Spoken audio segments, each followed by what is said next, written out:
In last lecture, we have discussed about photoelectric effect, and I have mentioned the photoelectric effect equation was kinetic energy is equal to H into nu minus nu naught, or that should be equal to Hc into 1 by lambda minus 1 by lambda naught, where H is Planck's constant, nu is the frequency of striking light, nu naught is the threshold frequency, lambda is the wavelength of the striking light, and lambda naught is the threshold wavelength. Now we are going to discuss about a more important topic, and that is known as stopping potential. Stopping potential.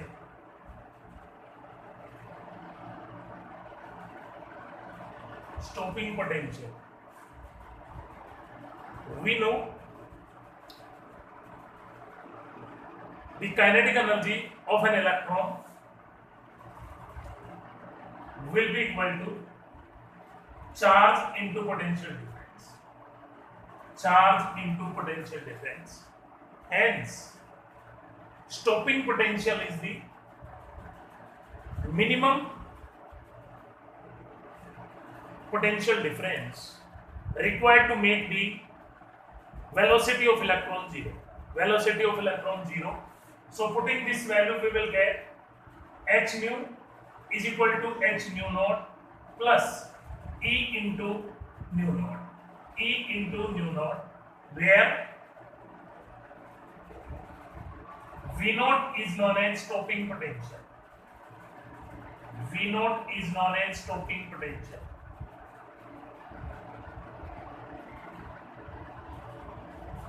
H is Planck's constant. Nu is frequency of striking light. Nu naught is threshold frequency. E is the charge of electron. Now, I am going to take few numericals on photoelectric effect. The first question is, what is the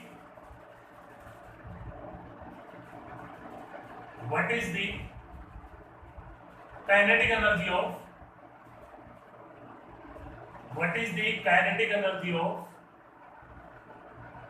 an ejected electron? Kinetic energy of an ejected electron from surface of metal,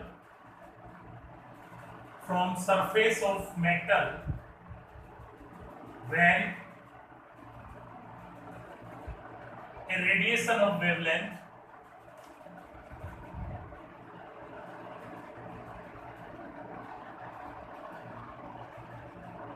(300 nanometer) strikes on it,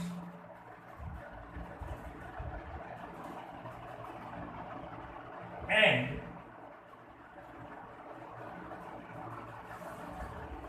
the threshold wavelength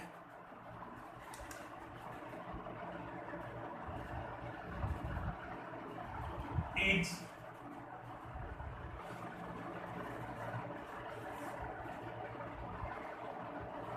600 nanometer. Threshold wavelength is 600 nanometer. I am repeating the question. What is the kinetic energy of an ejected electron from the surface of metal when a radiation of wavelength 300 nanometer strikes on it, and the threshold wavelength is 600 nanometer? According to photoelectric equation, we know kinetic energy is equal to Hc into 1 by lambda minus 1 by lambda naught. Putting these values here, H is 6.626 into 10 is to power minus 34 Joule second. C is the velocity of light, that can be 3 into 10 is to power 8 into 1 by lambda naught is given, that is 300 nanometer, means lambda is 300 nanometer, means 300 into 10 is to power minus 9 minus 1 upon 600 into 10 to the power minus 9, as threshold wavelength is 6 cm. Now on simplification, we will get 6.626 into 10 is to power minus 34 into 10 is to power 15 into 3 into 1 by 3 minus 1 by 6.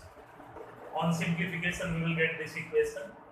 Now we will get 6.626 into 10 is to power minus 3 into 10 is to power 15 into 3. Here 6 will be the LCM, then it comes out to be 1 by 6. And on simplification, it comes out to be 3.313 into 10 is to power minus 19 joule. This should be the kinetic energy of ejected electron. Next numerical I am taking. What is the work function? What is the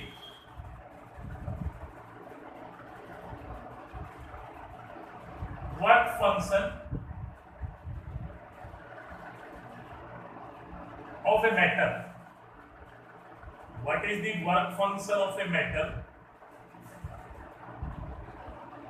given that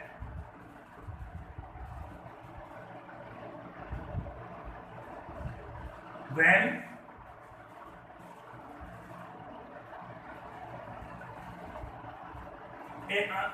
a photon of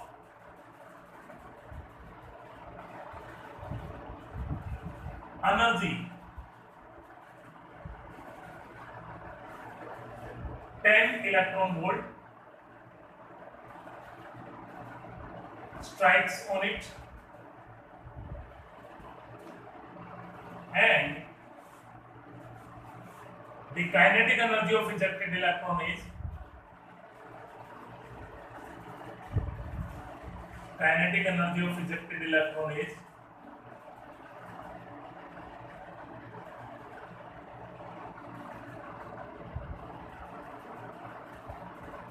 4.2 electron volt. 4.2 electron volt. Hence, here applying the kinetic photoelectric equation, we will get h nu is equal to h nu naught plus kinetic energy, or h nu is equal to work function plus kinetic energy. Putting this value here, h nu is given, that is 10 electron volt. Nu naught work function we need to find, and kinetic energy is given 4.2 electron volt. So work function comes out to be 5.8 electron volt. 5.8 electron volt.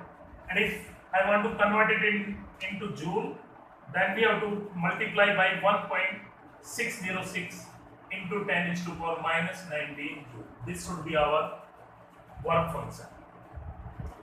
From this, question may be there, what is the threshold wavelength? What is threshold wavelength?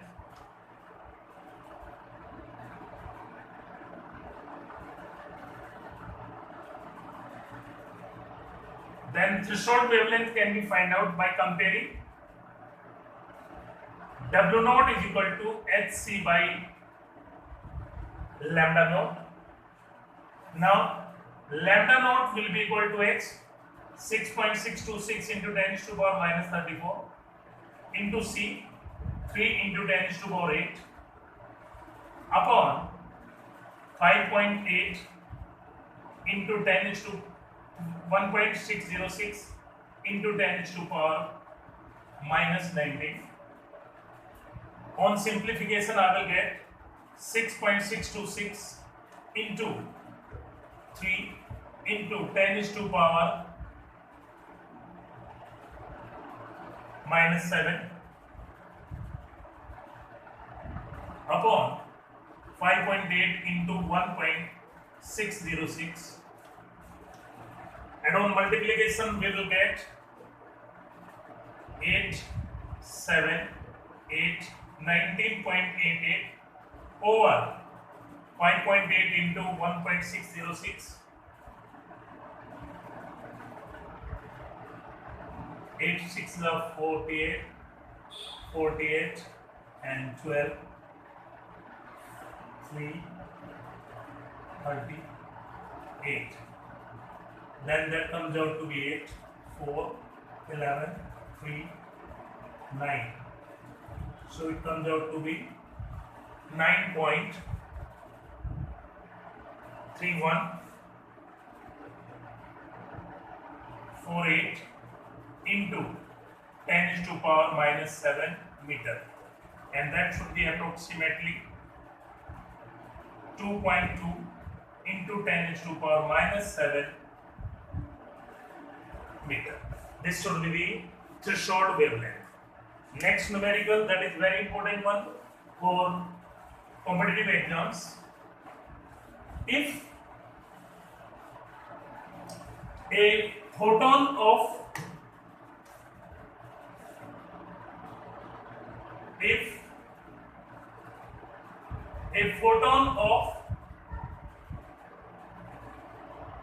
energy 10.2 electron volt strikes on metal crystal whose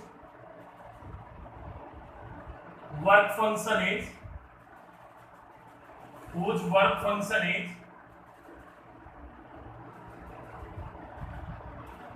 4.2 electron volt, then what is the kinetic energy of the electron? Second, what is the stopping potential? What is the stopping potential of this metal? Stopping potential of this metal. Here, applying the equation, h nu is equal to work function plus kinetic energy.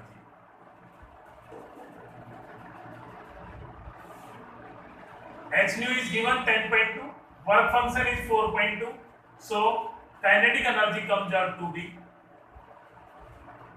6 electron volt or 6 into 1.606 into 10 is to power minus 19 joule.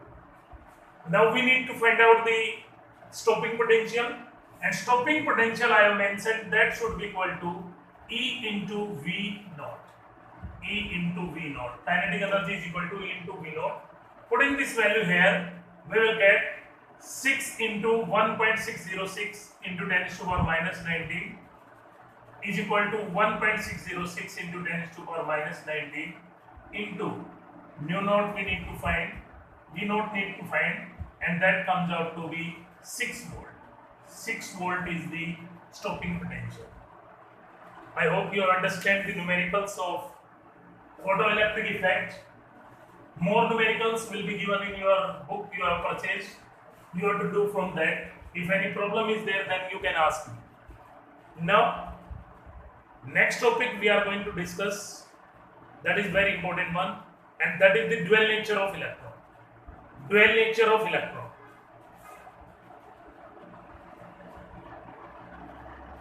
Dual nature of electron.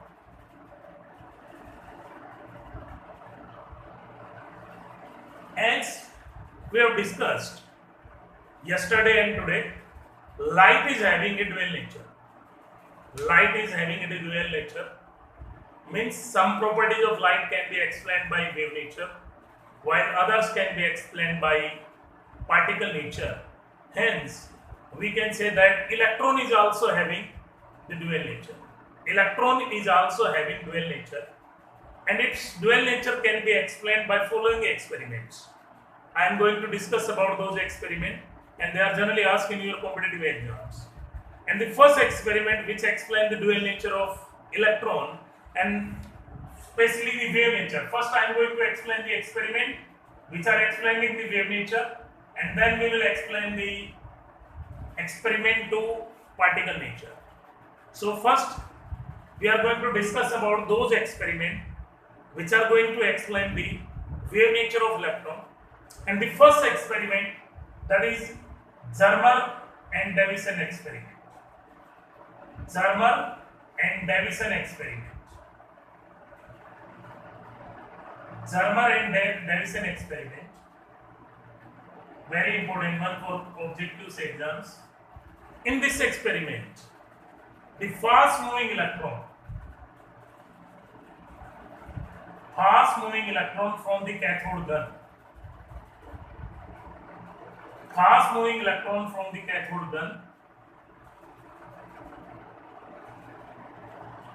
are struck on a nickel crystal. Fast moving electron from a gun are struck on a nickel crystal and then observed on photographic plate.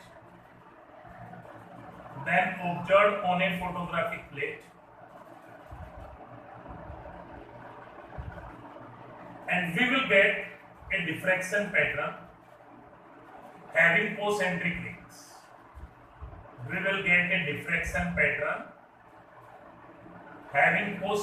rings. As shown in the figure. I am repeating. In this experiment, the fast moving electron from a cathode gun first are passed through the slit and then struck on a nickel crystal and then observed on a photographic plate. And we will get a diffraction pattern which is having concentric rings. And this diffraction pattern is similar to X-rays. Hence, as we know, X-rays are having wave nature, so our electron is also having wave nature. I am repeating it here once again. In this experiment, the fast moving electron from the cathode gun are first passed through the slit, then struck on a nickel crystal, due to which we will get a diffraction pattern having concentric rings, which is similar to X-rays. And as X-rays are having wave nature, hence we can say that electrons are also having wave nature. The second experiment to explain the wave nature of electron, that was Thomson experiment.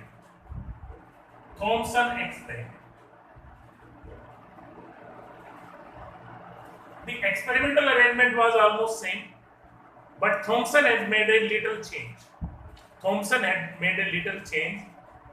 Instead of nickel crystal, he took thin gold foil.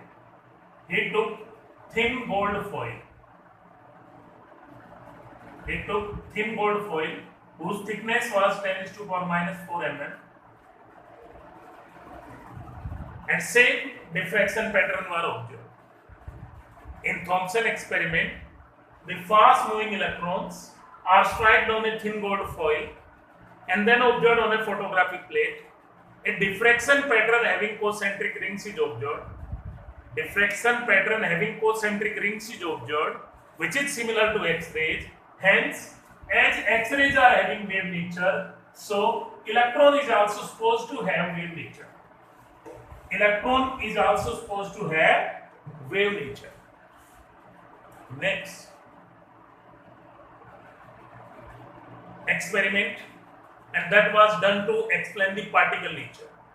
Particle nature of electron was being explained by scintillation experiment.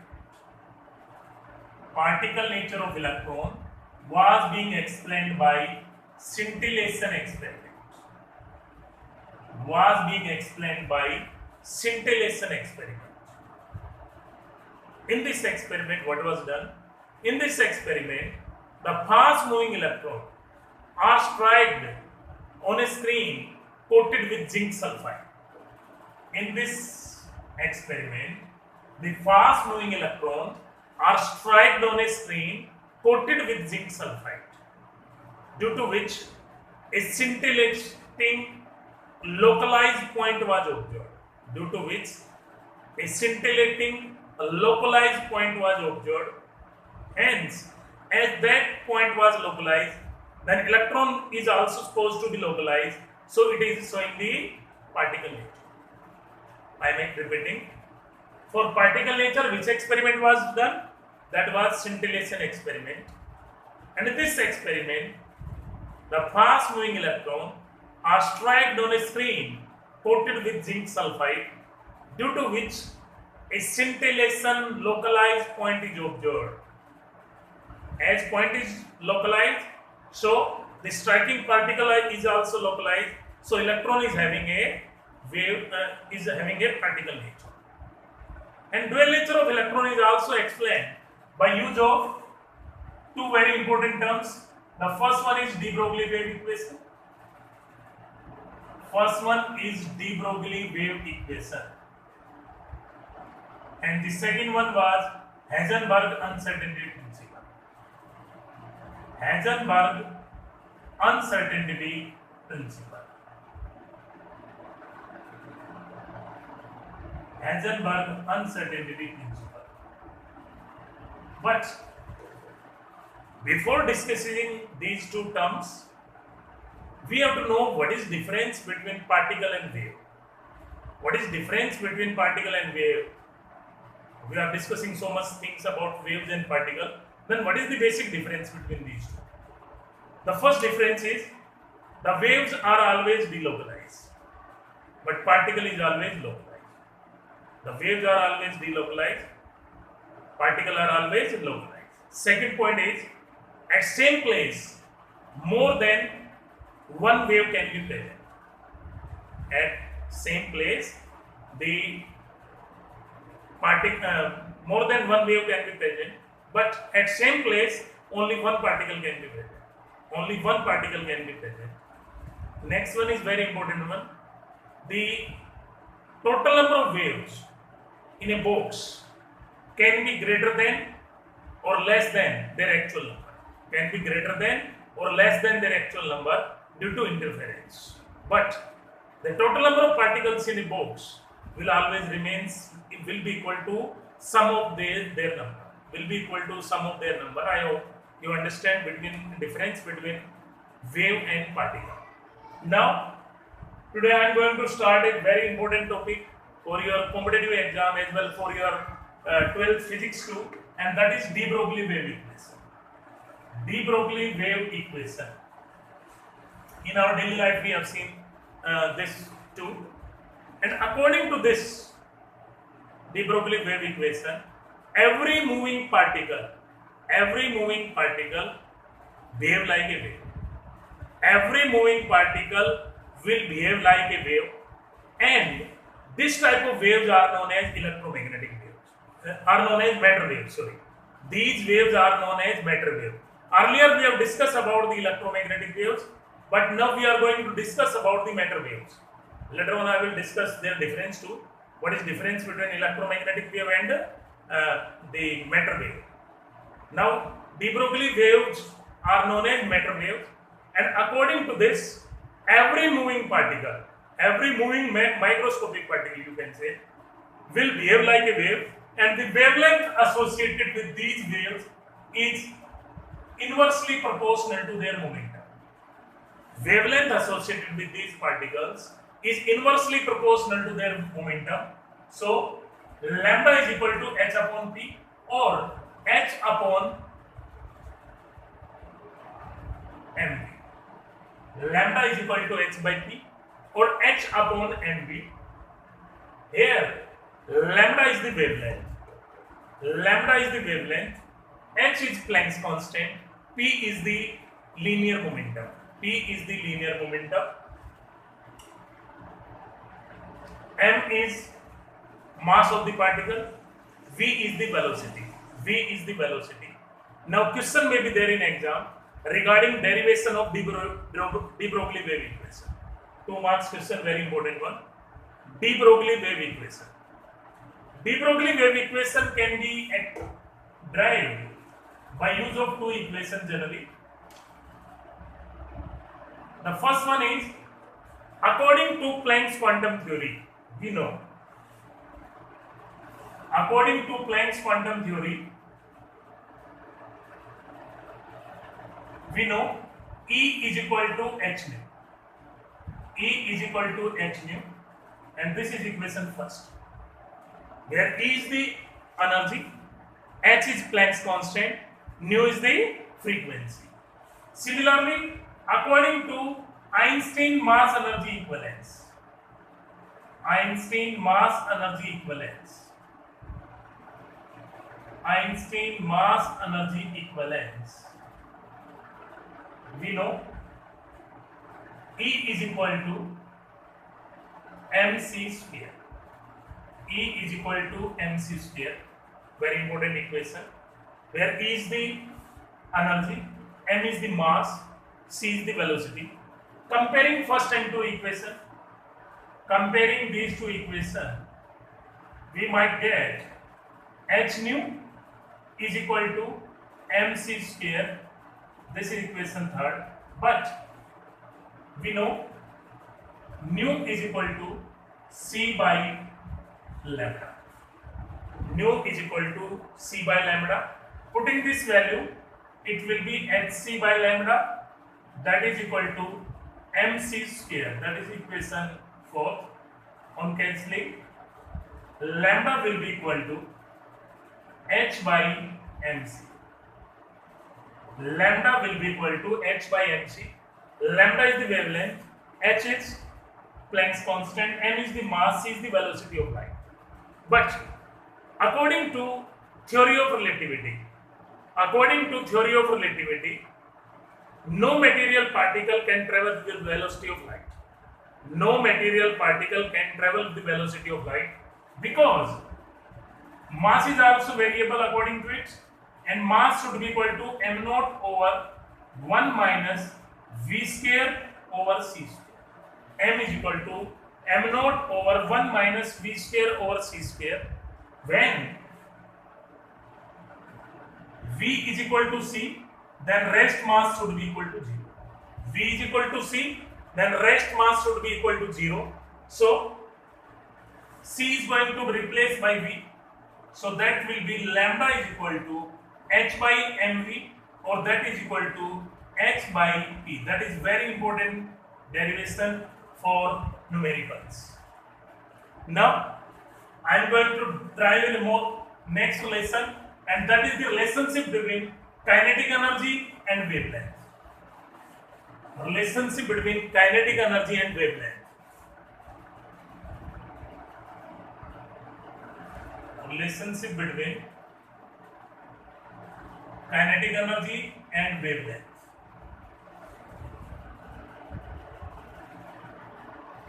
That relation can be found out by use of de Broglie wave equation. As according to de Broglie wave equation, we know lambda is equal to h by p, or that is equal to h by mv. This is equation first, where lambda is the wavelength, h is Planck's constant, p is the linear momentum, m is mass, v is the velocity. But we know kinetic energy is equal to, let's suppose that is denoted by E, that is equal to half of mv square. This is equation 7. From here we will get v square is equal to 2e by m. This is equation 3rd. On taking square root on both sides, v is equal to 2e by m raised to power half. That is equation 4. Putting this value in equation first, we will get lambda is equal to h upon m into 2e by m raised to power half, and that should be equal to h upon root of 2me. Very important derivation. This is relation between kinetic energy and wavelength, where lambda is the wavelength, h is Planck's constant, m is the mass of the particle, and E is the kinetic energy. Next derivation regarding de Broglie wave equation, and that is the proof of conservation of angular momentum. Proof of conservation of angular momentum, or derivation of this relation, mvr is equal to n into h upon 2 pi. mvr is equal to n into h upon 2 pi. To prove this, let's suppose the electron revolving around the nucleus behave like a wave. The electron revolving around the nucleus behave like a wave. Electron revolving around the nucleus behave like a wave. So, circumference of circle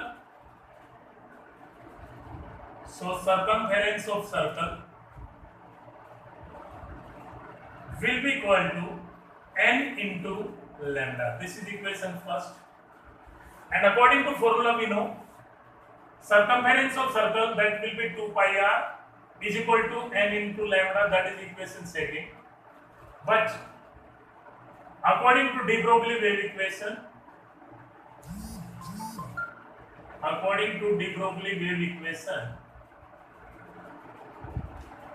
lambda is equal to h upon mv.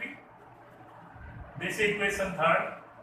Putting this value in equation second, we will get 2 pi r is equal to mh over mv.